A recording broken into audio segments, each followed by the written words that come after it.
Let's go to Adam. Obviously, the Green Bay Packers playing the Chicago Bears. That division rivalry on January 11th, 10th into 11th at 1 a.m. Obviously, played each other twice already. Split the wins between you.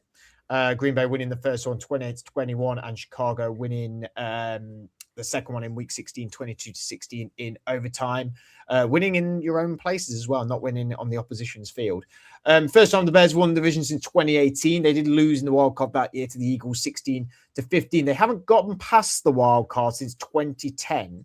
And when they did, that was when they lost the NFC Championship to the Packers in 21-14. So a lot of theme in here. Shout out Jay Cutler. So again? Shout out to Jay Cutler. Big Jay Cutler. Packers came second for the first time since 2023. Obviously came third last year and got into the playoffs. 2023, they also got past the wild card, beating the Cowboys, but then lost to the 49ers. Did lose to the Vikings over the weekend, but you didn't play your stars. You played your third string quarterback at this point. You can take the lead on this, mate. Are you going to beat your division rival? No. Oh. Would you like to explain why? We've got a lot of injuries. Our main edge rusher is dead. Our main run defender is dead. And I think that we saw that when we played the Bears a few weeks ago in Chicago. That was kind of what was the biggest problem. And I think that's an issue. Unfortunately, our offense is solid, but it's not great. It's not really been firing amazingly all season, to be honest. And although I think that resting Jacobs and Love has all been a good idea for this last game, I think unfortunately they are just. There's no momentum at all at the moment. It's very sort of, it's been very hit and miss. And even when they were playing against certain teams, it was quite hit and miss. And I just feel like we've just lost too many players to injury this year, which has just caused it to kind of be a bit of a non-event in my eyes, to be honest. And I think for a lot of Packers fans, I think they feel quite similar. It's just a lot, so many injuries. It's caused so much upheaval in the team that I just don't really see where they're going to go. They've got a chance, of course. They've got a chance. I don't think there's much between the two teams, but I don't think the Bears will go much further. Let's put it that way. So yeah, I don't think either team is particularly great and are worthy of going very far in this one. I was opening up the floor to Sky and Andrew if they wanted to retort with stunned by my analysis. That's what we like to see. It's harsh to say the Bears potentially can't go far, but obviously I've been quite. I don't think they will. It's not that they can't. It's that I think they'll come up against a stronger team.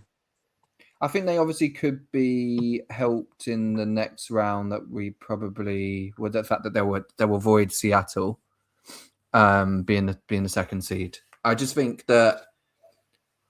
Yeah, I mean, you know what? The thing that is interesting, though, is that as much as, again, majority of people are going to lean towards the Bears because of the injuries that Adam spoke about, when we had the same situation with, watching yesterday's games, Pats, Bills, no one wants to play their own division in the playoffs because that is the biggest trap that can happen, regardless of injuries or whatever, just because you play each other twice a year or, even a guy like Ben Johnson who's already been in the league at the Lions, so the Packers know exactly what they're getting from seeing him for a few years. I just think it's a game where, as much as I would still lean towards Chicago winning, it will probably be closer than people think because the fact that the Packers know them so well. And like Fred mentioned, the last game going to overtime. The main thing, obviously, is just Ben Johnson keeping Caleb Williams as calm as he has done for most of this season, especially the second half of it. If he can keep composed. I mean, Andrew's talking about 1-2 punches, obviously, with Corum and Williams. I think that we're at 1-2 punch with Stevenson and Henderson, and then also this one on the Bears, probably one that very, very good. We've managed to get back to the Patriots. Of course. Because I just have to keep reinforcing that there's things there where we're great at, and Adam, just to watch Adam. Can you put the running backs around the right way as how they should be though? It's Henderson and Stevenson, had a not big game Stevenson yesterday. and Come on. Henderson. Please. But no, the Bears have a lot of what I'm getting at is a lot of positives. I think it's clicked offensively, and defensively, they probably don't need to do as much as they would have done if this team was healthy because of Jacobs being hurt. This game is the lowest spread of the whole of the wildcard weekend at -1. So the bookies think that this is going to be a close game. Adam, who's a fan of his own team, doesn't even seem to think it's going to be close. No, I just said I think it'll be close. But you know what I mean? You're confident that they're not. I'm confident we'll screw it up. Yeah, so I don't know. It's a weird one. If you've watched any of the Bears' actual games, their record's probably better than what they've been playing because there's large portions of games where they don't do a lot, and then they've just got this ability to put a couple of explosive drives together, and then it just seems to put them back in games somehow.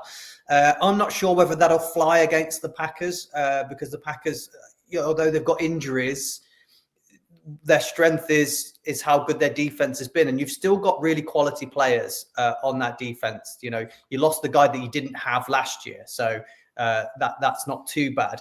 And your offense can be really, really dangerous with the weapons that it's got.